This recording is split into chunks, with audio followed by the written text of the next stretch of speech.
ನಮಸ್ಕಾರ ವೀಕ್ಷಕರೇ, ವಿದ್ಯಾರ್ಥಿಗಳೇ. ಹಿಂದಿನ ಸಂಚಿಕೆಯಲ್ಲಿ 5th chapter 5th inheritance, principles of inheritance, Mendel ಬಗ್ಗೆ ಅದೆಲ್ಲ ಹೇಳಿ, ಮತ್ತೆ ಹಾಗೆ 2014 ಇಂದ 2019 ತನಕ ಪೇಪರಲ್ಲಿ ಈ 5th ಚಾಪ್ಟ್ರಲ್ಲಿ ಯಾವ್ಯಾವ ಕ್ವಶನ್ಸ್ 2 ಮಾರ್ಕ್ಸ್ಗೆ, 3 ಮಾರ್ಕ್ಸ್ಗೆ, 2 ಮತ್ತು 3 5 ಮಾರ್ಕ್ಸ್ಗೆ ಬಂದಿರೋದನ್ನು ಎಲ್ಲಾನು ಎಕ್ಸ್ಪ್ಲೇನ್ ಮಾಡಾಗಿದೆ. ನೀವು ಹಿಂದಿನ ಇದನ್ನ ಸ್ಲೈಡ್ಸ್ ನೋಡಿ ರೆಫರ್ ಮಾಡ್ಕೊಳ್ಳಿ. ಇವತ್ತು ನಾನು ಆಗಲೇ ಈ ಚಾಪ್ಟರ್ ಸ್ಟಾರ್ಟ್ ಮಾಡಿದ್ದೀನಿ. ಇದು molecular, next chapter molecular basis of inheritance. ಇದು ಚಾಪ್ಟರ್ 6. ಸೊ ಇನ್ಹೆರಿಟೆನ್ಸ್ ಪ್ರಿನ್ಸಿಪಲ್ಸ್ ಕಲ್ತ ನಂತರ ಅದರ ಮುಂದಿಂದು ಇವಾಗ ಈ ಇನ್ಹೆರಿಟೆನ್ಸು ಮೊಲೆಕ್ಯುಲರ್ ಲೆವೆಲ್ದಲ್ಲಿ ಹೇಗಾಗುತ್ತೆ ಅನ್ನೋದು ಸ್ಟಡಿ ಮಾಡೋದೇ molecular level or basis of inheritance. Okay, ಈ ಮೊಲೆಕ್ಯುಲರ್ ಬೇಸಿಸ್ ಆಫ್ ಇನ್ಹೆರಿಟೆನ್ಸ್ದಲ್ಲಿ ನೀವು ಯಾವ್ಯಾವ ಟಾಪಿಕ್ಕನ್ನು, ಏನೇನು ವಿಷಯವನ್ನು ಕಲಿತೀರಿ ಅನ್ನೋದನ್ನ ಇಂಟ್ರೊಡಕ್ಷನ್ ಕೊಡ್ತಾ ಇದೆ. ಇಲ್ಲಿ DNA ಬಗ್ಗೆ ಕಲಿತೀರಾ. ನ್ಯೂಕ್ಲಿಕ್ ಆಸಿಡ್ ಅಂದ್ರೆ ಏನು, ಎಷ್ಟು ಟೈಪ್ ಇದೆ, ಆ ಟೈಪಲ್ಲಿ DNA ಮತ್ತು RNA. ಸೊ ಅಲ್ಲಿ DNA ಬಗ್ಗೆ ಇನ್ ಡೀಟೇಲ್ ಆಗಿ ಸ್ಟಡಿ ಮಾಡ್ತೀರಾ. ಇದು ನಾನು ಆಗಲೇ ಇದನ್ನ ಹೇಳಿ ಮುಗಿಸಿರುವೆ. ಸೊ ಬಟ್ ಇನ್ನೊಮ್ಮೆ ನಿಮಗೆ ಬ್ರಷ್ ಅಪ್ ಮಾಡೋಕ್ಕೆ ಇಲ್ಲಿ ಇಂಟ್ರೊಡಕ್ಷನ್ ಈ ಚಾಪ್ಟ್ರಲ್ಲಿ ಯಾವ್ಯಾವ ಟಾಪಿಕನ್ನು ಸ್ಟಡಿ ಮಾಡ್ತೀರಾ ಅನ್ನೋದನ್ನು ಹೇಳ್ತಾ ಇದ್ದೀನಿ. DNA ಬಗ್ಗೆ ಸ್ಟಡಿ ಮಾಡ್ತೀರಾ. DNA ಅಂದ್ರೇನು, ಎಲ್ಲಿರುತ್ತೆ, ಅದು ಹೇಗೆ, ಅದ್ರ ಸ್ಟ್ರಕ್ಚರ್ ಏನು, ಅದರ ಫಂಕ್ಷನ್ ಏನು, ಅದ್ರ ಬಗ್ಗೆ ಸ್ಟಡಿ ಮಾಡ್ತೀರಾ. That is DNA. ಆಮೇಲೆ the search for genetic material. Search for genetic material ಅನ್ನೋದ್ರಲ್ಲಿ ಇಲ್ಲಿ DNA ಜೆನೆಟಿಕ್ ಮೆಟೀರಿಯಲ್ ಅಂತ ನಾವು ಹೇಳ್ತೇವೆ. ಆದರೆ ಅಲ್ಲಿ ಈಗ ಜೀವಿಗಳಲ್ಲಿ ಪ್ರೋಟೀನ್ ಇದೆ, ಕಾರ್ಬೋಹೈಡ್ರೇಟ್ ಇದೆ,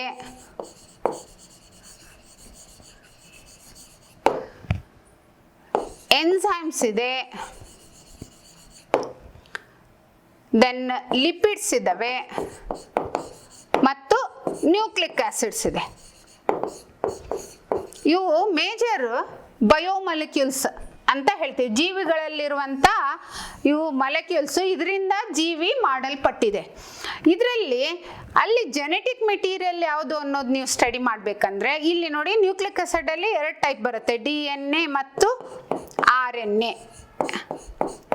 okay, protein, carbohydrate, enzyme, lipid ಅಥವಾ DNA-ನೋ RNA-ನೋ ಯಾವುದು ಜೆನೆಟಿಕ್ ಮೆಟೀರಿಯಲ್ ಅನ್ನೋದ್ರದನ್ನ ನೀವು ಇಲ್ಲೇ ಸ್ಟಡಿ ಮಾಡ್ತೀರಾ. ಎದ್ರ ಬೇಸ್ ಮೇಲೆ ಅಂದರೆ ಕೆಲವೊಂದು ಎಕ್ಸ್ಪೆರಿಮೆಂಟ್ಸ್, ಬೇರೆ ಬೇರೆ ಬೇರೆ ಬಯಾಲಜಿಸ್ಟು ಎಕ್ಸ್ಪೆರಿಮೆಂಟ್ ಕಂಡಕ್ಟ್ ಮಾಡಿ ಕೊನೆಗೆ ಅವ್ರು ಹೇಳಿದ್ದು DNA-ನೇ ಜೆನೆಟಿಕ್ ಮೆಟೀರಿಯಲ್. ತುಂಬ ಜನ ಮೊದಲು ತಿಳ್ಕೊಂಡಿರೋದೇನು ಪ್ರೋಟೀನ್ ಜೆನೆಟಿಕ್ ಮೆಟೀರಿಯಲ್, ಯಾಕಂದ್ರೆ ನಮ್ಮ ಬಾಡಿ ಒಳಗೆ ಪ್ರೋಟೀನೇ ಜಾಸ್ತಿ ಇರೋದ್ರಿಂದ ಪ್ರೋಟೀನೇ ಜೆನೆಟಿಕ್ ಮೆಟೀರಿಯಲ್ ಅಂದರು. ಅದಕ್ಕೆ ಎಕ್ಸ್ಪೆರಿಮೆಂಟ್ ಕಂಡಕ್ಟ್ ಮಾಡಿ ಬೇರೆ ಬೇರೆ ಎಕ್ಸ್ಪೆರಿಮೆಂಟ್ ಸ್ಟಡಿ ಮಾಡ್ತೀರಾ. ಆ ಎಕ್ಸ್ಪೆರಿಮೆಂಟ್ ಸಹಾಯದಿಂದ DNA-ನೇ ಜೆನೆಟಿಕ್ ಮೆಟೀರಿಯಲ್ ಅನ್ನೋದನ್ನ ಸ್ಟಡಿ ಮಾಡೋ ಟಾಪಿಕ್ಗೆ ಏನು ಹೇಳ್ತೇವೆ, the search for genetic material. ಆ ನಂತರ RNA ವರ್ಲ್ಡ್ ಅಂತ ಅಷ್ಟೇ. RNA ವರ್ಲ್ಡ್ DNA ಹೇಗೆ ಸ್ಟಡಿ ಮಾಡಿದ್ರಿ, DNA ಸ್ಟ್ರಕ್ಚರು ಎಲ್ಲಿರುತ್ತೆ, ಹೇಗೆ, ಅದರ ಫಂಕ್ಷನ್ ಏನು, ಇದು ಜೆನೆಟಿಕ್ ಮೆಟೀರಿಯಲ್ ಹೇಗೆ ಅಂತ ಸ್ಟಡಿ ಮಾಡಿಂದ ಅದ್ರ ಹಾಗೆ ಇನ್ನೊಂದು ನ್ಯೂಕ್ಲಿಕ್ ಆಸಿಡ್ ಯಾವುದು, RNA. ನೀವು RNA ಅಂದ್ರೇನು, ಎಲ್ಲಿರುತ್ತೆ, ಎಷ್ಟು ಟೈಪ್ ಇದೆ, ಏನು ಫಂಕ್ಷನ್ನು, ಏನು ರೋಲು, ಅದ್ರ ಬಗ್ಗೆ ಸ್ಟಡಿ ಮಾಡ್ತೀರಾ. ಅದರಲ್ಲಿ ಎಸ್ಪೆಷಲಿ tRNA 3 ಟೈಪ್ ಬರುತ್ತೆ RNA. ಅದರಲ್ಲಿ ಟ್ರಾನ್ಸ್ಫರ್ RNA ಅನ್ನೋದ್ರ ಸ್ಟ್ರಕ್ಚರು, ಅದ್ರ ಡ್ಯುವೆಲ್ ಫಂಕ್ಷನು, ಅದನ್ನೆಲ್ಲ ಇನ್ ಡೀಟೇಲ್ ಆಗಿ ಸ್ಟಡಿ ಮಾಡ್ತೀರಾ. ಆಮೇಲೆ ರೆಪ್ಲಿಕೇಶನ್ ಮಾಡ್ತೀರಾ. ರೆಪ್ಲಿಕೇಶನ್ ಅಂದರೆ ಯಾವುದು, ರೆಪ್ಲಿಕೇಶನ್ ಇದಕ್ಕೆ ಸಂಬಂಧ, ಇದು ಎದಕ್ಕೆ ಸಂಬಂಧ ಇರೋದಂದ್ರೆ DNA-ಗೆ. DNA ಮಾಲಿಕ್ಯೂಲ್ಗೆ ಇದಕ್ಕೊಂದು ಕೆಪಾಸಿಟಿ ಇದೆ. ಏನಂದ್ರೆ ಎಲ್ಲ ಮಾಲಿಕ್ಯೂಲು ಬೇರೆ ಸಹಾಯದಿಂದ ತಮ್ಮಷ್ಟು ಡಬಲ್ ಆದರೆ ಇದು ತನ್ನಷ್ಟಕ್ಕೆ ತಾನೇ ಏನಾಗುತ್ತೆ, ಡಿವೈಡ್ ಆಗಿ ಡಬಲ್ ಆಗುತ್ತೆ. ಆ ಪ್ರೊಸೆಸ್ಗೆ ಏನು ಹೇಳ್ತೇವೆ, ರೆಪ್ಲಿಕೇಶನ್. ಈ ರೆಪ್ಲಿಕೇಶನ್ ಪ್ರೊಸೆಸ್ಸು ಪರ್ಟಿಕ್ಯುಲರ್ ವೇ ಒಳಗಾಗುತ್ತೆ. ಅದಕ್ಕೇನು ಹೇಳ್ತೇವೆ, ಸೆಮಿ ಕಾನ್ಸರ್ವೇಟಿವ್ ರೆಪ್ಲಿಕೇಶನ್ ಅಂತ ಹೇಳ್ತೇವೆ. ಅದ್ರ ಬಗ್ಗೆ ಇನ್ ಡೀಟೇಲು ಯಾವ ತರ ಆಗುತ್ತೆ ಆ ಮೆಕ್ಯಾನಿಸಮ್, ಅದ್ರಲ್ಲಿ ಎಷ್ಟು ಸ್ಟೆಪ್ ಬರುತ್ತೆ, ಏನೇನು ಯೂಸ್ ಆಗುತ್ತೆ ಅದನ್ನೆಲ್ಲ ಸ್ಟಡಿ ಮಾಡ್ತೀರಾ. DNA replication. DNA ರೆಪ್ಲಿಕೇಶನ್ದಲ್ಲಿ ಟ್ರಾನ್ಸ್ಕ್ರಿಪ್ಷನ್ ಮತ್ತು ಟ್ರಾನ್ಸ್ಲೇಷನ್ ಅಂತ ಬರುತ್ತೆ, 2 ಸ್ಟೆಪ್ ಬರುತ್ತೆ. ಸೆಂಟ್ರಲ್ ಡಾಗ್ಮಾ ಅಂತ ಇವತ್ತು ಹೇಳ್ತೀನಿ, ಆ ಸೆಂಟ್ರಲ್ ಡಾಗ್ಮಾದಲ್ಲಿ ಗೊತ್ತಾಗುತ್ತೆ ಟ್ರಾನ್ಸ್ಕ್ರಿಪ್ಷನ್ ಅಂದ್ರೇನು, ಟ್ರಾನ್ಸ್ಲೇಷನ್ ಅಂದ್ರೇನು. ಟ್ರಾನ್ಸ್ಕ್ರಿಪ್ಷನ್ ಅಂದ್ರೆ ಇದು synthesis of mRNA from DNA. DNA ದಿಂದ mRNA ತಯಾರಾಗೋ ಪ್ರೊಸೆಸ್ಗೆ ಟ್ರಾನ್ಸ್ಕ್ರಿಪ್ಷನ್ ಅಂತಾರೆ. ಅದು ಇನ್ ಡೀಟೇಲ್ ಆ ಪ್ರೊಸೆಸ್ ಅಥವಾ ಮೆಕ್ಯಾನಿಸಮ್ ಹೇಗಾಗುತ್ತೆ ಅನ್ನೋದು ಸ್ಟಡಿ ಮಾಡ್ತೀರಾ. ಆ ನಂತರ ಜೆನೆಟಿಕ್ ಕೋಡ್, ಇದು ತುಂಬಾ ಇಂಪಾರ್ಟೆಂಟು. ಜೆನೆಟಿಕ್ ಕೋಡ್ ಅಂದ್ರೆ ಏನು, ಅದರ ಫೀಚರ್ಸ್, ಕ್ಯಾರೆಕ್ಟರ್ಸ್ ಏನು, ಅದು ಎದಕ್ಕೆ ಸಹಾಯ ಆಗುತ್ತೆ, ಅಲ್ಲಿ ಏನೇನು ರೂಲ್ಸ್ ಇದಾವೆ ಅದನ್ನೆಲ್ಲ ಸ್ಟಡಿ ಮಾಡ್ತೀರಾ. ಆಮೇಲೆ ಟ್ರಾನ್ಸ್ಲೇಷನ್, ನಾನು ಹೇಳಿದೆ ಇದು ರೆಪ್ಲಿಕೇಶನ್ದಲ್ಲಿ ಟ್ರಾನ್ಸ್ಕ್ರಿಪ್ಷನ್. ಪ್ರೋಟೀನ್ ಸಿಂಥಸಿಸ್ ಅಂತ ಹೇಳ್ತೇವೆ ನಾವು, protein synthesis. So protein synthesis ಅಂದ್ರೆ ಇಲ್ಲಿ ನೀವು ಲಾಸ್ಟ್ ಚಾಪ್ಟರ್ ಅಲ್ಲಿ ಸ್ಟಡಿ ಮಾಡಿದ್ದೀರಾ, ಇನ್ಹೆರಿಟೆನ್ಸ್, ಪ್ರಿನ್ಸಿಪಲ್ಸ್ ಆಫ್ ಇನ್ಹೆರಿಟೆನ್ಸ್ ದಲ್ಲಿ ಯಾವಾಗಲೂ ಏನಿರುತ್ತೆ, ಒಂದು ಜೀನು ಒಂದು ಕ್ಯಾರೆಕ್ಟರು ಅಥವಾ ಒಂದು ಕ್ಯಾರೆಕ್ಟರ್ಗೆ ಒಂದು ಜೀನ್ ಇರುತ್ತೆ, ಆ ಒಂದು ಜೀನು ಒಂದು ಪ್ರೋಟೀನ್ ಅನ್ನ ತಯಾರು ಮಾಡುತ್ತೆ. ಗೊತ್ತಾಯ್ತಾ? ಅಲ್ಲಿಗೆ ಏನಾಯ್ತು, ಒಂದು ಕ್ಯಾರೆಕ್ಟರ್ ಅಂದ್ರೆ ಒಂದು ಪ್ರೋಟೀನ್ ಅಂತ ಆಯ್ತು. ಪ್ರತಿಯೊಂದು ಕ್ಯಾರೆಕ್ಟರ್ಗೂ ಒಂದು ಪ್ರೋಟೀನ್ ತಯಾರು ಮಾಡುತ್ತೆ. ಆ ಪ್ರೋಟೀನ್ ತಯಾರು ಮಾಡುವಂತ ಇನ್ಫಾರ್ಮೇಶನ್ ಜೀನ್ ಒಳಗಿರುತ್ತೆ. ಓಕೆ, ಸೊ ಇಲ್ಲಿ ಈ ಜೀನ್ ಅನ್ನೇ DNA ಒಳಗೆ ಇನ್ಫಾರ್ಮೇಶನ್ ಇರುತ್ತೆ, ಬೇಕಾದಾಗ ಆ ಜೀನ್ ರೂಪದಲ್ಲಿ mRNA ರೂಪದಲ್ಲಿ ಹೊರಗೆ ಹಾಕುತ್ತೆ. ಅದಕ್ಕೆ ನಾವೇನು ಹೇಳ್ತೇವೆ, ಟ್ರಾನ್ಸ್ಕ್ರಿಪ್ಷನ್ ಅಂತೇವೆ. ಈ ಜೀನು ಇನ್ಫಾರ್ಮೇಶನ್ ತಗೊಂಡು ಬಂದಿರುತ್ತೆ ಪ್ರೋಟೀನ್ ಸಿಂಥಸಿಸ್ ಮಾಡೋದು. ಆ ಜೀನ್ ಏನು ಮಾಡುತ್ತೆ, ಅಲ್ಲಿಂದ ರೈಬೋಸೋಮ್ಗೆ ಹೋಗಿ ಆ ಕೋಡೆಡ್ ಇನ್ಫಾರ್ಮೇಶನ್ ಅನ್ನ ಪ್ರೋಟೀನ್ ಅಮೈನೋ ಆಸಿಡ್ ಚೈನ್ ಆಗಿ ಕನ್ವರ್ಟ್ ಮಾಡುತ್ತೆ. ಅದಕ್ಕೆ ನಾವು ಪಾಲಿಪೆಪ್ಟೈಡ್ ಚೈನ್ ಅಥವಾ ಪ್ರೋಟೀನ್ ಅಂತ ಹೇಳ್ತೇವೆ. ಆ ಪ್ರೊಸೆಸ್ಗೆ ಟ್ರಾನ್ಸ್ಲೇಷನ್. ಈಗ ಭಾಷೆ ಬದಲಾವಣೆ ಮಾಡೋದಿಲ್ಲ, ಇಂಗ್ಲಿಷ್ನಿಂದ ಕನ್ನಡ, ಕನ್ನಡದಿಂದ ಇಂಗ್ಲಿಷು ಅಥವಾ ಮರಾಠಿ, ಹಾಗೆ ಟ್ರಾನ್ಸ್ಲೇಟ್. ಇಲ್ಲಿ ಕೋಡೆಡ್ ಇನ್ಫಾರ್ಮೇಶನ್ ಏನಿರುತ್ತೆ ಜೀನ್ದಲ್ಲಿ ಅದನ್ನು ಟ್ರಾನ್ಸ್ಲೇಟ್ ಮಾಡಿ ಪ್ರೋಟೀನ್ ಅಮೈನೋ ಆಸಿಡ್ ಚೈನ್ ಮಾಡೋದೇ ಟ್ರಾನ್ಸ್ಲೇಷನ್ ಪ್ರೊಸೆಸ್. ಅದನ್ನ ಇನ್ ಡೀಟೇಲ್ ಮೆಕ್ಯಾನಿಸಮ್ ಕಲಿತೀರಾ. ನಂತರ ರೆಗ್ಯುಲೇಷನ್ ಆಫ್ ಜೀನ್ ಎಕ್ಸ್ಪ್ರೆಷನ್. ಈಗ ಒಂದು ಜೀನ್ ಅಂದ್ರೆ ಅದು ಒಂದು ಇನ್ಫಾರ್ಮೇಶನ್ ಹಿಡ್ಕೊಂಡಿರುತ್ತೆ, ಅದು ಹೇಗೆ ತನ್ನ ಎಕ್ಸ್ಪ್ರೆಷನ್ ತನ್ನದನ್ನ ತೋರಿಸುತ್ತೆ. ಪ್ರೋಟೀನ್ ಯಾವಾಗ ತಯಾರು ಮಾಡುತ್ತೆ, ಯಾವಾಗ ಮಾಡಲ್ಲ, ಎಲ್ಲ ಹೊತ್ನಾಗೂ ಜೀನ್ ತಯಾರು ಮಾಡುತ್ತೋ ಅಥವಾ ಬೇಕಾದಾಗ ತಯಾರು ಮಾಡುತ್ತೋ, ಅದನ್ನ ನೀವು ಇಲ್ಲಿ ಏನ್ ಮಾಡ್ತೇವೆ, ಜೀನ್ ರೆಗ್ಯುಲೇಷನ್ ಅಂತ ಸ್ಟಡಿ ಮಾಡ್ತೀರಾ. ಅದರೊಳಗೆ ಲ್ಯಾಕ್ ಒಪೆರಾನ್ ಅಂತ ಬರುತ್ತೆ, ಲ್ಯಾಕ್ ಒಪೆರಾನ್. ಓಕೆ, ಲಾಸ್ಟ್ಗೆ human genome project, DNA finger printing technique study ಮಾಡ್ತಾರೆ. ಇಷ್ಟೊಂದು ಈ ಚಾಪ್ಟರ್ ಅಲ್ಲಿ ನೀವು ಸ್ಟಡಿ ಮಾಡ್ತಾ ಹೋಗ್ತಾರೆ. ಸೊ ಇವಾಗ ನಾವಿವತ್ತು DNA ಬಗ್ಗೆ ನೋಡೋಣ. ಸೊ ಇವಾಗಲೇ ನಾನು ಹಿಂದಿನ ಸಂಚಿಕೆಯಲ್ಲಿ ಹೇಳಿದ್ದೀನಿ ನ್ಯೂಕ್ಲಿಕ್ ಆಸಿಡ್. ನ್ಯೂಕ್ಲಿಕ್ ಆಸಿಡ್ ಅಂದ್ರೆ ಏನು? Nucleic acids are macrobiomolecules. ದೊಡ್ಡ ಕಣಗಳು, ಆ ಜೀವಿಯಲ್ಲಿರುವಂತ ದೊಡ್ಡ ಕಣಗಳು, ಜೀವಿಯ ದೊಡ್ಡ ಕಣಗಳು. ಬೇರೆ ಬೇರೆ ತರ ಮ್ಯಾಕ್ರೋ ಮಾಲಿಕ್ಯೂಲ್ಸ್, ಬಯೋಮಾಲಿಕ್ಯೂಲ್ಸ್ ಅಂತ ಹೇಳ್ತೇವೆ. ಯಾವ ಅಂದ್ರೆ ಪ್ರೋಟೀನು, ಇದು ಕೂಡ ಬಯೋಮಾಲಿಕ್ಯೂಲು.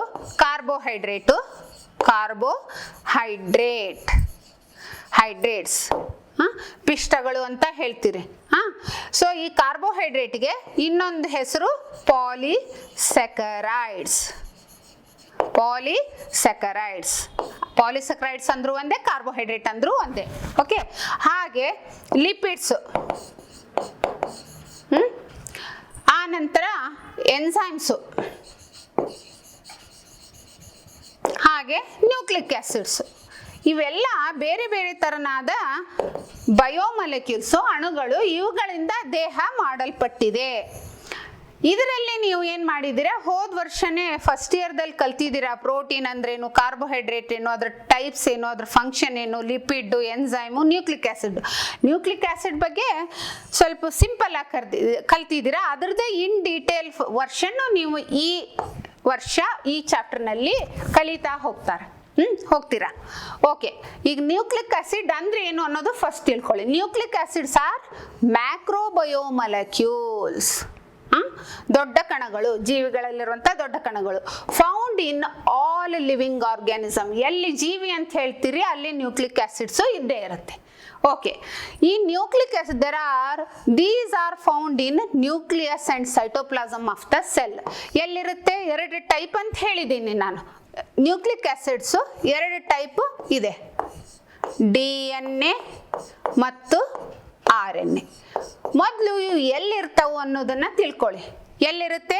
ನ್ಯೂಕ್ಲಿಯಸ್ದಲ್ಲಿರುತ್ತೆ ಮತ್ತೆ ಸೈಟೋಪ್ಲಾಸಮ್ದಲ್ಲಿ, ಎಲ್ಲ ಕಡೆನೂ ಇರುತ್ತೆ. ಆದರೆ DNA ಎಲ್ಲಿರುತ್ತೆ, RNA ಎಲ್ಲಿರುತ್ತೆ ಅನ್ನೋದು ಮುಂದಿನ ಭಾಗದಾಗ ನೀವು ಅದನ್ನ ತಿಳ್ಕೊಂತ್ರಿ. ಇವಾಗ ಬೇಸಿಕ್ ಆಗಿ ನ್ಯೂಕ್ಲಿಕ್ ಆಸಿಡ್ ಅಂದ್ರೆ ಏನು, ಅವು ಎಲ್ಲಿರ್ತವೆ, ಆಕರೆನ್ಸ್ ಅಂತ ಹೇಳ್ತೇವೆ. ದೇ ಫೌಂಡ್ ಇನ್ ನ್ಯೂಕ್ಲಿಯಸ್ ಮತ್ತು ಸೈಟೋಪ್ಲಾಸಮ್. ಈ ನ್ಯೂಕ್ಲಿಕ್ ಆಸಿಡ್ ಅನ್ನ ಫಸ್ಟ್ ಯಾರು ಕಂಡು ಹಿಡಿದ್ರು ನೋಡಿ, ಇದು 1 ಮಾರ್ಕ್ಸಿಗೆ ಕೇಳ್ತಾರೆ. ಕೇಳಿದ್ರು ಫ್ರೆಡ್ರಿಕ್ ಮ್ಯಾಶ್ಚರ್ ಅನ್ನೋನು ಫಸ್ಟ್ ಈ ನ್ಯೂಕ್ಲಿಕ್ ಆಸಿಡ್ ಅನ್ನ ಕಂಡುಹಿಡ್ದ. ಎಲ್ಲಿ ಕಂಡುಹಿಡ್ದ ಇವನು? 1868 ಅಲ್ಲಿ ಫ್ರೆಡ್ರಿಕ್ ಮ್ಯಾಶ್ಚರ್ ಅನ್ನೋನು ಫಸ್ಟ್ ನ್ಯೂಕ್ಲಿಕ್ ಆಸಿಡ್ ಅನ್ನ ಕಂಡುಹಿಡ್ದ. ಈ ಮಾಲಿಕ್ಯೂಲ್ ಎಲ್ಲಿ? Nucleus of WBC. he turned as WBC cells ಬಗ್ಗೆ ಸ್ಟಡಿ ಮಾಡ್ತಾ ಇದ್ದ, ಬ್ಲಡ್ ಬಗ್ಗೆ. ಬ್ಲಡ್ ಅಲ್ಲಿ RBC WBC ಪ್ಲೇಟ್ಲೆಟ್ಸ್ ಬರುತ್ತಲ್ಲ, ಅಲ್ಲಿ WBC ವೈಟ್ ಬ್ಲಡ್ ಸೆಲ್ಸ್, ಬಿಳಿ ರಕ್ತ ಕಣಗಳು ಅಂತೇವಲ್ಲ, ಆ ಬಿಳಿ ರಕ್ತ ಕಣಗಳ ಬಗ್ಗೆ ಸ್ಟಡಿ ಮಾಡುವಾಗ ಅದರ ನ್ಯೂಕ್ಲಿಯಸ್ ಅಲ್ಲಿ ಕೆಲವೊಂದು ಮಾಲಿಕ್ಯೂಲ್ ಅನ್ನ ಕಂಡು ಹಿಡ್ದ. ಆ ಮಾಲಿಕ್ಯೂಲ್ಗೆ ಅವ ಹೆಸರು ಏನಿಟ್ಟ ಅಂದ್ರೆ ನ್ಯೂಕ್ಲಿನ್ ಅಂತ ಹೆಸರಿಟ್ಟ. ನೋಡಿ, ಇದನ್ನ 2 ಮಾರ್ಕ್ಸಿಗೆ ಕೇಳಿದ್ದಾರೆ. Who discovered the nucleic acid? Who discovered the nucleic acids and which name he gave ಅಂತ ಕೇಳಿದ್ದು 2 ಮಾರ್ಕ್ಸಿಗೆ. ಹೂ ಡಿಸ್ಕವರ್ಡ್ ಅಂದಾಗ ಫ್ರೆಡ್ರಿಕ್ ಮ್ಯಾಶ್ಚರ್ ಅನ್ನೋದು ಬರೆದ್ರೆ ನಿಮಗೆ 1 ಮಾರ್ಕ್ಸ್. ನೋಡಿ, ಇಲ್ಲಿ ಸ್ಪೆಲ್ಲಿಂಗ್ ಮಾತ್ರ ಕರೆಕ್ಟ್ ಇರಬೇಕು. ನೀವು ಸ್ವಲ್ಪ ಸ್ಪೆಲ್ಲಿಂಗ್ ಅಲ್ಲಿ ಚೇಂಜ್ ಆದ್ರೂ ಕೂಡ ಮಾರ್ಕ್ಸ್ ಕಟ್ ಆಗುತ್ತೆ. Friedrich Miescher he first time discovered the nucleic acid and ಅದಕ್ಕೆ ಏನ್ ಹೇಳ್ದ? ನ್ಯೂಕ್ಲಿನ್. ಅವ ಹೇಳಿದ್ದದು ನ್ಯೂಕ್ಲಿಯಸ್ ಆಗಿದ್ದು ಈ ಮಾಲಿಕ್ಯೂಲ್, ಅದಕ್ಕೆ ನ್ಯೂಕ್ಲಿನ್ ಅಂತ ಹೇಳ್ದ. ಆ ನಂತರ ರಿಚಾರ್ಡ್ ಅಲ್ಟ್ಮನ್ ಅನ್ನೋನು 1989ರಲ್ಲಿ ರಿಚಾರ್ಡ್ ಅಲ್ಟ್ಮನ್ ಅನ್ನೋನು ಇನ್ನೂ ಅದ್ರ ಬಗ್ಗೆ ಸ್ಟಡಿ ಮಾಡಿ ಕೊನೆಗೆ ಅವನು ಏನು ಹೆಸರಿಟ್ಟ ಅಂತಂದ್ರೆ ನ್ಯೂಕ್ಲಿಕ್ ಆಸಿಡ್ಸ್ ಅಂತ ಹೆಸರಿಟ್ಟ. ನ್ಯೂಕ್ಲಿಕ್ ಆಸಿಡ್ಸ್ ಯಾಕಂದ್ರೆ ಇವು ಆಸಿಡಿಕ್ ನೇಚರ್ ಇದಾವೆ, ಅಲ್ಲಿ ಆಸಿಡ್ ಪಾರ್ಟ್ ಇರುತ್ತೆ ಮತ್ತು ನ್ಯೂಕ್ಲಿಯಸ್ದಲ್ಲಿ ಇರುತ್ತೆ, ಅದಕ್ಕೆ ನ್ಯೂಕ್ಲಿಕ್ ಆಸಿಡ್ ಅಂತ ಹೇಳ್ದ. ಈಗ ಗೊತ್ತಾಯ್ತಲ್ವಾ? ಕಂಡು ಹಿಡಿದಿದ್ದು ಫ್ರೆಡ್ರಿಕ್ ಮ್ಯಾಶ್ಚರು ಇನ್ 1868. ಅವನು ನ್ಯೂಕ್ಲಿಯನ್ ಅಂತ ಕರೆದ. ಅದಕ್ಕೆ ಈ ನ್ಯೂಕ್ಲಿಕ್ ಆಸಿಡ್ಸ್ ಅನ್ನೋ ಹೆಸರನ್ನು ಕಾಯಿನ್ ಮಾಡಿದವ, ಹೇಳ್ದವ ರಿಚಾರ್ಡ್ ಅಲ್ಟ್ಮನ್ನು. ಅವನು 1989ದಲ್ಲಿ ಹೇಳ್ದ.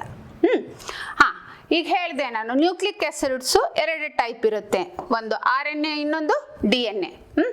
RNA ಅಂದ್ರೆ ರೈಬೋಸ್ ನ್ಯೂಕ್ಲಿಕ್ ಆಸಿಡ್, DNA ಅಂದ್ರೆ ಡಿಆಕ್ಸಿ ರೈಬೋಸ್, ಡಿಆಕ್ಸಿ ಅಂದ್ರೆ ಒಂದು ಆಕ್ಸಿಜನ್ ಲೆಸ್ ಅಂತ, ಡಿಆಕ್ಸಿ ರೈಬೋಸ್. ರಿಬೋನ್ಯೂಕ್ಲಿಕ್ ಆಸಿಡ್ ಹೇಳ್ತಾರೆ. 2 ಥರದ್ದು ನ್ಯೂಕ್ಲಿಕ್ ಆಸಿಡ್ ಇದೆ. ಇವಾಗ ಇದ್ರ ಬಗ್ಗೆ DNA ಬಗ್ಗೆ ಸ್ವಲ್ಪ ತಿಳಿಯೋಣ. ಈಗ ನ್ಯೂಕ್ಲಿಕ್ ಆಸಿಡ್ ಅಲ್ಲಿ ನಾನು ಲಾಸ್ಟ್ ಕ್ಲಾಸಲ್ಲಿ ಹೇಳಿದ್ದೀನಿ, ನ್ಯೂಕ್ಲಿಕ್ ಆಸಿಡ್ಸ್ ಅನ್ನ, ಇವು ಮ್ಯಾಕ್ರೋಮಾಲಿಕ್ಯೂಲ್ ದೊಡ್ಡ ಕಣಗಳು, ಇವುಗಳನ್ನ 3 ಕೆಮಿಕಲ್ದಿಂದ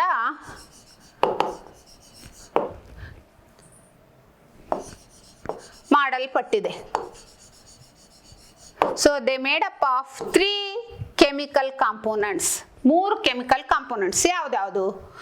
ಒಂದು ಪೆಂಟೋ ಶುಗರು, ಇನ್ನೊಂದು nitrogen bases, third one phosphate group. ನೋಡಿ, ಫಸ್ಟ್ ಏನು? Pento sugar.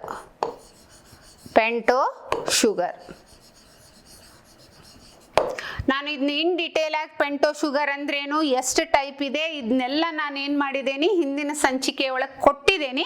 ನೀವು ಅದನ್ನು ರೆಫರ್ ಮಾಡಿಕೊಂಡು ನೀವು ಆ ಸಂಚಿಕೆ ನೋಡಿಕೊಂಡು ತಿಳ್ಕೊಳ್ಳಿ. ಫಸ್ಟ್ ಕಾಂಪೋನೆಂಟ್ ಅದು ಪೆಂಟೋ ಶುಗರ್. ಇಲ್ಲಿ ನ್ಯೂಕ್ಲಿಯೋಟೈಡ್ ಬಗ್ಗೆನೂ ಹೇಳಿದ್ದೀನಿ, ನ್ಯೂಕ್ಲಿಯೋಸೈಡ್ ಬಗ್ಗೆನೂ ಹೇಳಿದ್ದೀನಿ. ಬೇಸಿಕ್ ಆಗಿ ನ್ಯೂಕ್ಲಿಕ್ ಆಸಿಡ್ ಅನ್ನ 3 ಕೆಮಿಕಲ್ ಕಾಂಪೌಂಡ್ ನಿಂದ ಮಾಡಲ್ಪಟ್ಟಿರುತ್ತೆ. ಒಂದನೇದ್ದು ಪೆಂಟೋ ಶುಗರು, ಎರಡನೇದ್ದು ನೈಟ್ರೋಜನ್ ಬೇಸಿಸ್, ಮೂರನೇದ್ದು phosphate or phosphoric acid phosphate group ಇರುತ್ತೆ. ಓಕೆ, ಇಲ್ಲಿ ಈ ಪೆಂಟೋ ಶುಗರು 2 ಟೈಪ್ ಬರುತ್ತೆ. ಅದ್ರ ಮೇಲೆ DNA ಮತ್ತು RNA ಅಂತ ಹೇಳ್ತೇವೆ. ಈಗ ನೋಡಿ ಪೆಂಟೋ ಶುಗರ್, ಪೆಂಟೋ ಶುಗರ್, ಪೆಂಟ ಅಂದ್ರೆ 5, ಇದು 5 ಕಾರ್ಬನ್ ಕಂಪೌಂಡ್. ಒಂದೇನ್ ಹೇಳ್ತೇವೆ, ನಾ ಹೇಳಿದೆ ಒಂದು ರೈಬೋಸ್, ಇದರ ಫಾರ್ಮುಲಾ C5H10O5. ಯಾಕಂದ್ರೆ 5 ಕಾರ್ಬನ್ ಕಂಪೌಂಡ್, 5 ಕಾರ್ಬನ್ ಅಣುಗಳಿರುವಂತ ಇದು ಕೆಮಿಕಲ್ ಕಂಪೌಂಡ್, ಅದಕ್ಕೆ ರೈಬೋಸ್ ಅಂತೇವೆ. ಇದು ಎಲ್ಲಿರ್ತೈತಿ, RNA ಒಳಗಿರುತ್ತೆ. ಇದು ಎಲ್ಲಿ, RNA ಒಳಗಿರುತ್ತೆ. ಇನ್ನೊಂದು ಯಾವುದು, ಡಿಆಕ್ಸಿ ರೈಬೋಸ್, ಇದರದ್ದು ಮಾಲಿಕ್ಯುಲರ್ ಫಾರ್ಮುಲಾ C5. ಇದು ಕೂಡ ಪೆಂಟೋ ಶುಗರೇ, ಆದ್ರೆ ಒಂದು ಆಕ್ಸಿಜನ್ ಲೆಸ್ ಇರುತ್ತೆ, H10O4. ಇಲ್ಲೇ 5 ಇರುತ್ತೆ, ಇಲ್ಲೇ 4 ಇರುತ್ತೆ, ಅದಕ್ಕೆ ಇದು ಡಿಆಕ್ಸಿ, ಒಂದು ಆಕ್ಸಿಜನ್ ಇಲ್ಲ ಅಂತ ಮೀನಿಂಗ್. ಅದು ಇದು ಎಲ್ಲಿರುತ್ತೆ, ಈ ಪೆಂಟೋ ಶುಗರು DNA ಒಳಗಿರುತ್ತೆ. ಗೊತ್ತಾಯ್ತಾ, ಇದು DNA ಒಳಗಿರುತ್ತೆ. ಇದೇ ಬೇಸ್ ಮೇಲೆ ಯಾವ ಟೈಪ್ ಪೆಂಟೋ ಶುಗರ್ ಇರುತ್ತೆ ಅದ್ರ ಮೇಲೆ ನಾವು RNA DNA ಡಿಫ್ರೆನ್ಶಿಯೇಟ್ ಮಾಡ್ತೇವೆ. ಈಗ ಪೆಂಟೋ ಶುಗರ್ ಬಗ್ಗೆ ಗೊತ್ತಾಯ್ತು. ಇಲ್ಲಿ ನೋಡಿ, ಈ ಪೆಂಟೋ ಶುಗರ್ ಕೊಟ್ಟಿದಾರಲ್ವಾ, 5 ಕಾರ್ಬನ್, ಇಲ್ಲಿ 1ನೇ ಕಾರ್ಬನ್ನು, 2ನೇ ಕಾರ್ಬನ್ನು. ನೋಡಿ ಪೆಂಟೋ ಶುಗರ್ ಬಗ್ಗೆ ಹೇಳ್ತೇನೆ. ಪೆಂಟ ಅಂದ್ರೆ 5 ಅಲ್ವಾ, 5 ಕಾರ್ಬನ್ನು, 1ನೇ ಕಾರ್ಬನ್ನು, 2ನೇ ಕಾರ್ಬನ್ನು, 3ನೇ ಕಾರ್ಬನ್ನು, 4ನೇ ಕಾರ್ಬನ್ನು, ಇದು 5ನೇ ಕಾರ್ಬನ್. ಗೊತ್ತಾಯ್ತಲ್ಲ, 1 2 3 4 5 ಕಾರ್ಬನ್, ಅದಕ್ಕೆ ಇದಕ್ಕೆ ಪೆಂಟೋ ಶುಗರ್. ಇಲ್ಲೇ OH ಗ್ರೂಪ್ ಇರುತ್ತೆ, ಅದಕ್ಕೆ ಶುಗರ್ ಹೇಳ್ತೇವೆ, OH H. ಇಲ್ಲಿದೆ ಏನಾಯ್ತಲ್ಲ, ಈ ಪೆಂಟೋ ಶುಗರ್ ಎದ್ರದ್ದು DNA-ದ್ದು. ಇದರದ್ದು ನೋಡಿ, ಇಲ್ಲಿ ಕೌಂಟ್ ಮಾಡಿ ನೋಡಿ, 1 ಕಾರ್ಬನ್ ಎಷ್ಟಿದೆ, 1 2 3 4 5 ಕಾರ್ಬನ್ ಆಯ್ತಾ. ಹೈಡ್ರೋಜನ್ ಎಷ್ಟಿದೆ ನೋಡೋಣ. ಸೊ ಇಲ್ಲಿ 1 ಇರುತ್ತೆ, ಇದು ಅಟ್ಯಾಚ್ ಆಗಿರುತ್ತೆ. ನೀವು ಇದನ್ನ ಹೈಡ್ರೋಜನ್ ಅಂತ ಮೊದಲು ತಗೊಳ್ಳಿ. 1 2 3 4 5 6 7 8 9 10. ಸಾರಿ, ಇಲ್ಲಿ OH ಅಂತ ಬರುತ್ತೆ, ಇದು ಇಲ್ಲಿ ಬಂದಿರುತ್ತೆ, ಅದಕ್ಕೆ ಫಾಸ್ಫೇಟ್ ಅಟ್ಯಾಚ್ ಆಗಿದೆ. ಇದು OH ಅಂತ ಇರುತ್ತೆ, ಅದು ಹೋಗ್ಬಿಟ್ಟು ಫಾಸ್ಫೇಟ್ ಆಗಿರುತ್ತೆ ಇಲ್ಲಿ. ಸೊ ಇಲ್ಲಿಗೆ ಇದು ಏನಾಯ್ತು, H10 ಆಯ್ತು. O5, ಇಲ್ಲಿ ನೋಡಿ, ಇಲ್ಲಿ H ಅಷ್ಟೇ ಇರುತ್ತೆ, ಇಲ್ಲೇ OH ಇರುತ್ತೆ. ಇಲ್ಲಿ 1 ಆಕ್ಸಿಜನ್ನು, 2 3 4 ಆಕ್ಸಿಜನ್. ಇದು ಪೆಂಟೋ ಶುಗರ್. ಇದಕ್ಕೆ ಏನ್ ಹೇಳ್ತೇವೆ, ಡಿಆಕ್ಸಿ. ಇದು ಎದರದ್ದು, ಇದಕ್ಕೆ ಡಿಆಕ್ಸಿ ಪೆಂಟೋ ಶುಗರ್ದ ಸ್ಟ್ರಕ್ಚರ್. ಇದು ಡಿಆಕ್ಸಿ ಪೆಂಟೋ ಶುಗರ್ ಸ್ಟ್ರಕ್ಚರ್ ಅಂದ್ರೆ DNA ಒಳಗಿರುವಂತ ಇದು ಪೆಂಟೋ ಶುಗರ್. ಆಯ್ತಾ, ಇಲ್ಲಿ ಈ 3 ಕಾಂಪೋನೆಂಟ್ ಕೂಡುತ್ತೆ. ಈಗ ಡಿಆಕ್ಸಿ ರೈಬೋಸ್, ಇದು ಡಿಆಕ್ಸಿ ರೈಬೋಸ್. ಅದಕ್ಕೆ ಇಲ್ಲಿ ಏನ್ ಹೇಳ್ತೇವೆ ಅಂದ್ರೆ, deoxyribose nitrogen bases. Nitrogen base ಬಗ್ಗೆ ನಾ ಇನ್ ಡೀಟೇಲ್ ಆಗಿ ಕೊಟ್ಟಿದ್ದೀನಿ. ಅಲ್ಲಿ DNA ಒಳಗೆ ಯಾವ ಥರದ ನೈಟ್ರೋಜನ್ ಬೇಸಿಸ್ ಇರುತ್ತೆ ಅದನ್ನಷ್ಟು ನೀವು ಇಲ್ಲಿ ತಿಳ್ಕೊಳ್ಳಿ. DNA ಒಳಗೆ 4 ಥರದ ನೈಟ್ರೋಜನ್ ಬೇಸಿಸ್ ಇರುತ್ತೆ. DNA-ಯಲ್ಲಿ 4 ಥರದ್ದು ನೈಟ್ರೋಜನ್ ಬೇಸಿಸ್ ಇರುತ್ತೆ. ಒಂದು AD9, ಅದಕ್ಕೆ A ಅಂತ ಸಿಂಬಾಲ್ ಕೊಡೋದು. ಇನ್ನೊಂದು ಗ್ವಾನೈನ್, ಇದಕ್ಕೆ G ಅಂತ ಹೇಳ್ತೇವೆ. ಸೈಟೋಸಿನ್, ಇದಕ್ಕೆ C ಅಂತ ಮೆನ್ಷನ್ ಮಾಡೋದು. ಆಮೇಲೆ ಥೈಮಿನ್, ಇದು T. ಓಕೆ, ಈ 4 ಥರದ್ದು ನೈಟ್ರೋಜನ್ ಬೇಸಿಸ್ಸು DNA ಒಳಗಿರುತ್ತೆ, DNA ಒಳಗೆ ಇರುವಂತದ್ದು. ಇಲ್ಲಿ ಪೆಂಟೋ ಶುಗರ್ಗೆ ನೈಟ್ರೋಜನ್ ಬೇಸು, ಈ ಪೆಂಟೋ ಶುಗರು ಒಂದು ಯಾವ್ದಾದ್ರೂ 4ರಲ್ಲಿ 1 ನೈಟ್ರೋಜನ್ ಬೇಸ್ ಕೂಡಿದಾಗ ಆಗುವಂತ ಸ್ಟ್ರಕ್ಚರ್ಗೆ ಏನ್ ಹೇಳ್ತೇವೆ, ನ್ಯೂಕ್ಲಿಯೋಸೈಡ್ ಅಂತ ಹೇಳ್ತೇವೆ. ನ್ಯೂಕ್ಲಿಯೋಸೈಡ್ ಅಂದ್ರೆ ಏನು, pento sugar join links with one of the nitrogen bases. ಯಾವುದೋ ಒಂದು ನೈಟ್ರೋಜನ್ ಬೇಸಿಸ್. ಇಲ್ಲಿ ನೋಡಿ, ಎಡೆನಿನ್ ಗ್ವಾನಿನ್ ಅನ್ನೋದು ಪ್ಯೂರಿನ್ಸ್, ಸೈಟೋಸಿನ್ ಥೈಮಿನ್ ಅನ್ನೋದು ಇದು ಏನದು pyrimidines. Single ring structure, double ring structure. ಇದು ಎಕ್ಸ್ಪ್ಲನೇಷನ್ ಕೊಟ್ಟಾಗಿದೆ. ಇಲ್ಲಿ ಪೆಂಟೋ ಶುಗರ್ ಜೊತೆ ಯಾವುದಾದ್ರೂ 4ರಲ್ಲಿ 1 ನೈಟ್ರೋಜನ್ ಬೇಸು ಕೂಡಿದಾಗ ಈ ಭಾಗಕ್ಕೆ ಏನ್ ಹೇಳ್ತೇವೆ, ಅಂತ ಯೂನಿಟ್ಗೆ ನ್ಯೂಕ್ಲಿಯೋಸೈಡ್ ಅಂತ ಹೇಳ್ತೇವೆ. ಹಾಗೆ 4 ನ್ಯೂಕ್ಲಿಯೋಸೈಡು ಆಗುತ್ತೆ. ಸೊ ಎಡಿನೋಸಿನ್, ಗ್ವಾನೋಸಿನ್, ಸೈಟ್ 4 ನ್ಯೂಕ್ಲಿಯೋಸೈಡ್ಸ್ ಆಗುತ್ತೆ. ಯಾವುದು ಅಂದ್ರೆ ಎಡಿನೋಸಿನ್,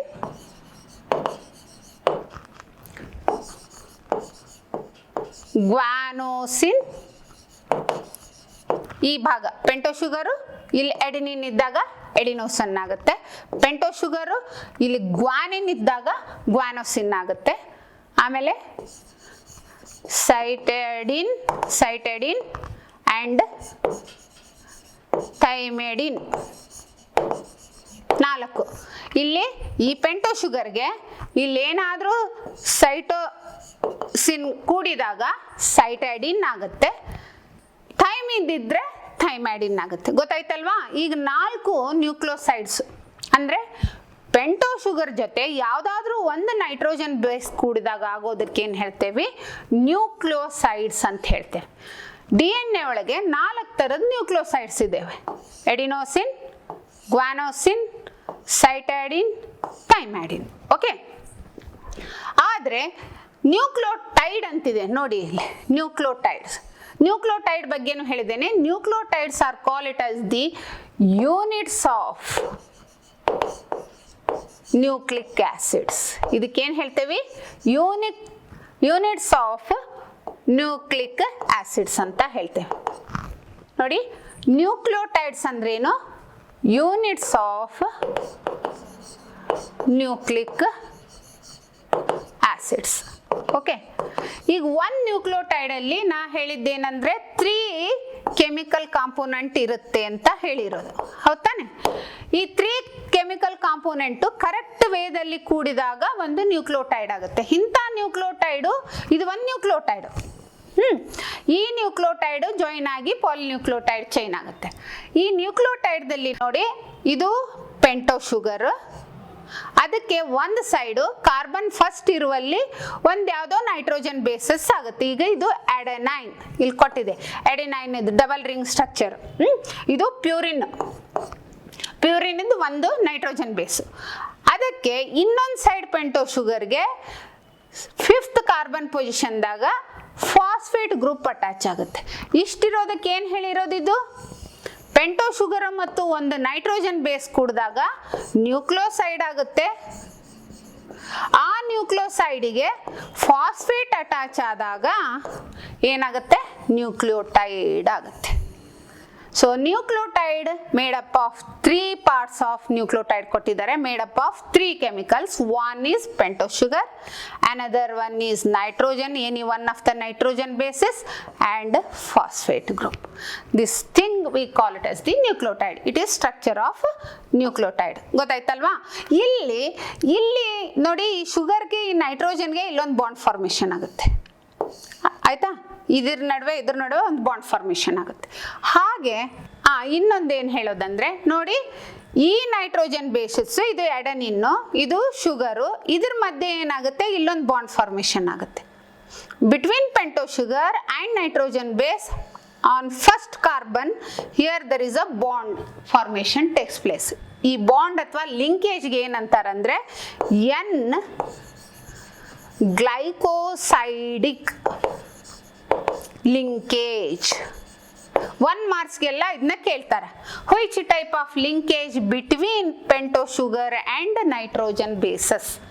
ಅವಾಗ ಏನ್ ಬರಿಬೇಕು, N glycosidic linkage or bond ಅಂದ್ರು ಒಂದೇ, ಲಿಂಕೇಜ್ ಅಂದ್ರೆ ಇದಕ್ಕೇನಂತಾರೆ, ಇಲ್ಲಿರುವಂತ ಈ ಬಾಂಡ್ ಫಾರ್ಮೇಶನ್ಗೆ ಎನ್ ಗ್ಲೈಕೋಸೈಡಿಕ್ ಬಾಂಡ್ ಅಥವಾ ಲಿಂಕೇಜ್ ಅಂತಾರೆ. ಹಾಗೆ ಇನ್ನು ಒಂದು, ಈ ಶುಗರು ಫಾಸ್ಫೇಟ್ ಜೊತೆ ಸೇರುತ್ತೆ ಎಲ್ಲ 5th ಕಾರ್ಬನ್ ಮೇಲೆ. 1st ಕಾರ್ಬನ್ಗೆ ನೈಟ್ರೋಜನ್ ಆಗುತ್ತೆ, 5th ಕಾರ್ಬನ್ಗೆ ಫಾಸ್ಫೇಟ್ ಅಟ್ಯಾಚ್ ಆಗುತ್ತೆ. ಓಕೆ, ಈ ಕಾರ್ಬನ್ ಮಧ್ಯೆ ಮತ್ತೆ ಫಾಸ್ಫೇಟ್ ಮಧ್ಯೆ ಒಂದು ಬಾಂಡ್ ಫಾರ್ಮೇಶನ್ ಆಗುತ್ತೆ. ಈ ಬಾಂಡಿಗೆ ಏನು ಹೇಳ್ತಾರೆ? So between phosphate and pento sugar, between pento sugar and phosphate the bond, phosphate ಅಂದ್ರೆ PO4, ಇದು ಇನ್ ಡೀಟೇಲ್ ಆಗಿ ಸ್ಟ್ರಕ್ಚರ್ ತೋರಿಸಿರೋದು. ಈ PO4 ಇಲ್ಲಿ ಆಗುವಂತ ಈ ಲಿಂಕೇಜ್ಗೆ ಏನು ಹೇಳ್ತಾರೆ ಅಂದ್ರೆ phosphodiester linkage or bond. ಇದಕ್ಕೆ ಫಾಸ್ಫೋಡೈಸ್ಟರ್ ಲಿಂಕೇಜ್ ಅಂತಾರೆ, ಇದಕ್ಕೆ ಎನ್ ಗ್ಲೈಕೋಸೈಡಿಕ್ ಲಿಂಕೇಜ್ ಅಂತಾರೆ. ಯೂಶುವಲಿ ಇದನ್ನ 1 ಮಾರ್ಕ್ಸಿಗೆ ಕೇಳ್ತಾರೆ. Which type of linkage between phosphate and sugar, ಅವಾಗ phosphodiester linkage. Which type of linkage between pento sugar and one of the nitrogen bases, that is N glycosidic linkage. Okay, ಇವಾಗ ಗೊತ್ತಾಯ್ತಲ್ವಾ nucleotides structure ಹೇಗಿರುತ್ತೆ ಅಂತ ಹೇಳಿ. ಇವಾಗ ಗೊತ್ತಾಯ್ತಲ್ವಾ nucleosides ಅಂದ್ರೇನು, nucleotides ಅಂದ್ರೇನು. ಸೊ ಇಲ್ಲಿ ನ್ಯೂಕ್ಲಿಕ್ ಆಸಿಡ್ ಎಷ್ಟಿದಾವೆ, ಎಲ್ಲಿರುತ್ತೆ, ಯಾರು ಕಂಡು ಹಿಡಿದ್ರು, ಮತ್ತೆ ನ್ಯೂಕ್ಲಿಯೋಸೈಡ್ ಅಂದ್ರೇನು, ಯಾವ 3 ಥರದ ಕೆಮಿಕಲ್ಸ್ ನ್ಯೂಕ್ಲಿಕ್ ಆಸಿಡ್ ದಲ್ಲಿ ಇರುತ್ತೆ, ಮತ್ತೆ ನ್ಯೂಕ್ಲಿಯೋಸೈಡ್ ನ್ಯೂಕ್ಲಿಯೋಟೈಡ್ ಬಗ್ಗೆ ನೀವು ಇನ್ ಡೀಟೇಲ್ ಆಗಿ ಇಲ್ಲಿ ಕಲ್ತ್ರಿ. ಇಲ್ಲಿಗೆ ಇವತ್ತಿಗೆ ಇದನ್ನ ಇಲ್ಲಿ ಮುಗಿಸ್ತೇನೆ. ಸೊ ಮುಂದಿನ ಸಂಚಿಕೆ ಒಳಗೆ ಈ ಪಾಲಿನ್ಯೂಕ್ಲಿಯೋಟೈಡ್ ಚೈನ್ ಹೇಗೆ ತಯಾರಾಗುತ್ತೆ, DNA ಸ್ಟ್ರಕ್ಚರ್ ಹೇಗಿರುತ್ತೆ ಅನ್ನೋದ್ರ ಬಗ್ಗೆ ನಾನು ವಿವರಣೆ ಕೊಡ್ತೇನೆ. Thank you.